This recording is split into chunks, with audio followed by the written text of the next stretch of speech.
ভালো কাজের শুরুতে ইনশাল্লাহ কোয়া লাগে, তাহলে মেলা বরকত হয়, বুঝেছো চাচা? হাটে আছে গরু, পকেটে আছে টাকা, এবার ইনশাল্লাহ কর কি আছে?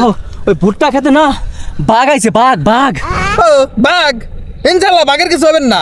এই চাচা, আপনি বললেন কারো কিছু হবেন না, আমাকে কারো খবরই তো হাঁস মুরগি কিছুই নাই। চাচা তুমি আর আমাকে ক্ষতিপূরণ দাও। কইস কি ইনশাল্লাহ, এটা মহা ঝামেলা, তাহলে তো মনে আমার কতটাই বাঘই খাইছে।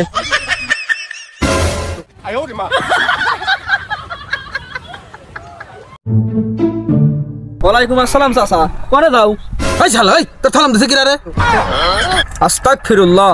চাচা তুমি চাচা মানুষ, শালা কইলে শালা কওয়া বাদ দি বেটা শালা ছাল কইলেও তো হয়। তোর কাছে আমার শিয়া লাগবি রে? অবশ্যই শিয়া লাগবি, শিক্ষার কোনো বয়স নেই চাচা। আচ্ছা যাই হোক, যাইছো কোনে? সামগঞ্জ হাটে যাচ্ছি, বড় একটা গরু কিনবো। আরে চাচা তোমরা মুরব্বী মানুষ, তাও তোমার ঘরে বারবার সেহিনি লাগে। এটা ভালো কাজে গেলি পারে ইনশাল্লাহ কোয়া লাগে, বা ভালো কাজের শুরুতে ইনশাল্লাহ কোয়া লাগে, তাহলে মেলা বরকত হয়, বুঝেছো চাচা? হাটে আছে গরু, পকেটে আছে টাকা, এবার ইনশাল্লাহ কর কি আছে? না চাচা, কথায় আসলে যুক্তি আছে, তারপরেও ইনশাল্লাহ কলি মেলা বরকত হয়। মনে করো একটা গরু কিনবি গেলে ইনশাল্লাহ কর দরুনে তুমি দুটি গরু কিনে নিয়ে আসলে, বুঝো নাই? ইনশাল্লাহ কয়ো মেলা বরকত। যা না, শেয়ারটার কথা যুক্তি আছে, ইনশাল্লাহ কর দরকার আছে, ইনশাল্লাহ করলি মেলা ফায়দা, ইনশাল্লাহ করা লাগবি।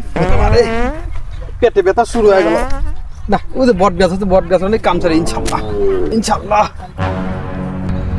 ও ভালো একটা বট গাছ পাইছি, ইনশাল্লাহ কাজ দেয়, বট গাছের ওই কোনায় সরিয়ে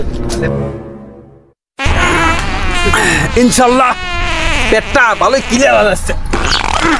ওই চাচা, চাচা, ওই চাচা, তোমাকে তো আবার গরু গরু গরু রাখো।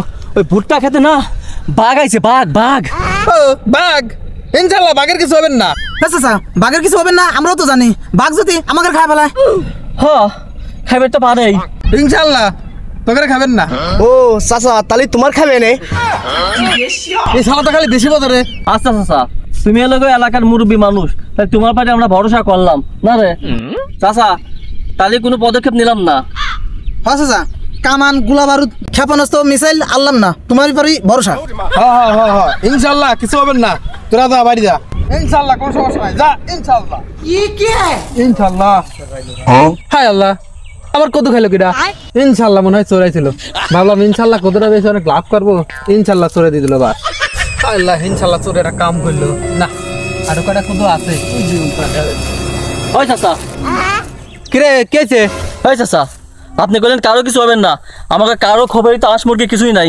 হ্যাঁ চাচা, তোমার ইনশাল্লাহর ভরসায় যদি না থাকতাম, কালকে বাঘ মারলি ভারতে, তাহলে আমাকে এত ক্ষতি হতো না। চাচা তুমি আর আমাকে ক্ষতিপূরণ দাও। কইস কি ইনশাল্লাহ, এটা মহা ঝামেলা, তাহলে তো মনে আমার কতটাই বাঘই খাইছে। কে চাচা কোনে গেল?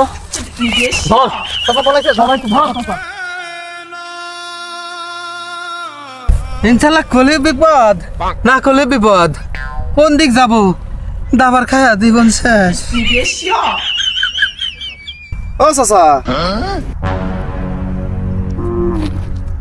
এনে বসে বসে বিপদ বিপদ করতেছ কে? কি হয়েছে? আর কয়ে না, ইনশাল্লাহ যাচ্ছিলাম, ইনশাল্লাহ সামগঞ্জ একটা গরু কিনবে, ইনশাল্লাহ পথে ইনশাল্লাহ বাইশটির সাথে দেখা, তা বাইশটি কইলো ইনশাল্লাহ কাজে ভালো কাজে যাওয়ার সময় ইনশাল্লাহ কওয়া লাগে, তা ইনশাল্লাহ তো আটে গেলাম, ইনশাল্লাহ গরু কিনলাম, ইনশাল্লাহ দাম দিয়ে যা দেখলাম ভাই, ইনশাল্লাহ পকেট মারিয়া ইনশাল্লাহ টাকা করে নিয়ে গেছে।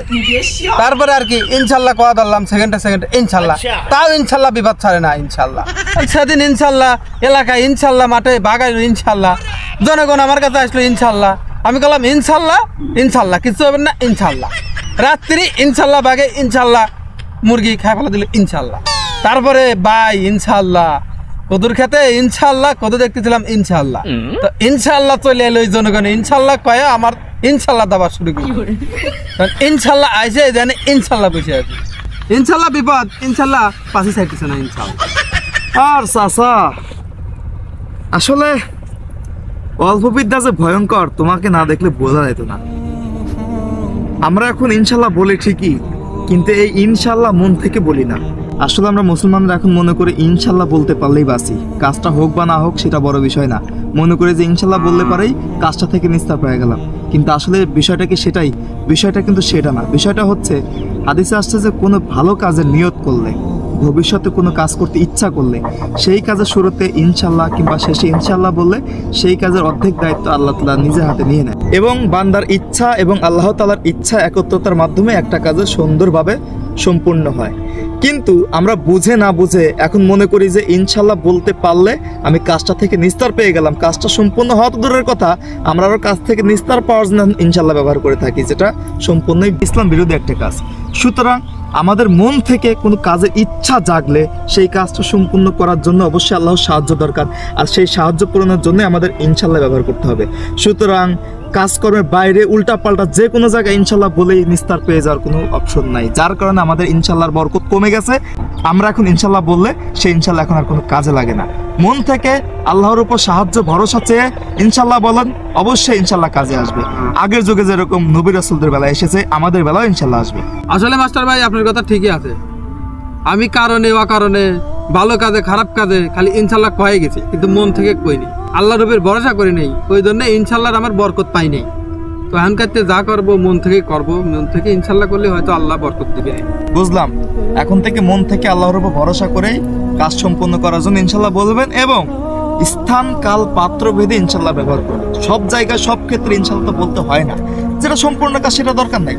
আমার যেটা কাজ দরকার সম্পূর্ণ হওয়ার, আল্লাহর ভরসা করে সেটা ইনশাল্লাহ বললেই ইনশাআল্লাহ কাজটা সম্পূর্ণ হবে। আর যে কাজটা সম্পূর্ণ হয়ে গেছে ওইটা পরে তো আমাদের ইনশাল্লাহ বলার দরকার নাই, ওইটা পরে আল্লাহ তাআলার উপর শুকরিয়া আদায় করবো, আলহামদুলিল্লাহ বলবো। ঠিক আছে স্যার, আমরা এই সঠিক উচ্চারণগুলো সঠিক জায়গায় সবসময় ব্যবহার করবো। তো স্যার এখন থেকে সবকিছু মাথায় রেখে চলাফেরা করো। হ্যাঁ, আসি, আল্লাহ হাফেজ।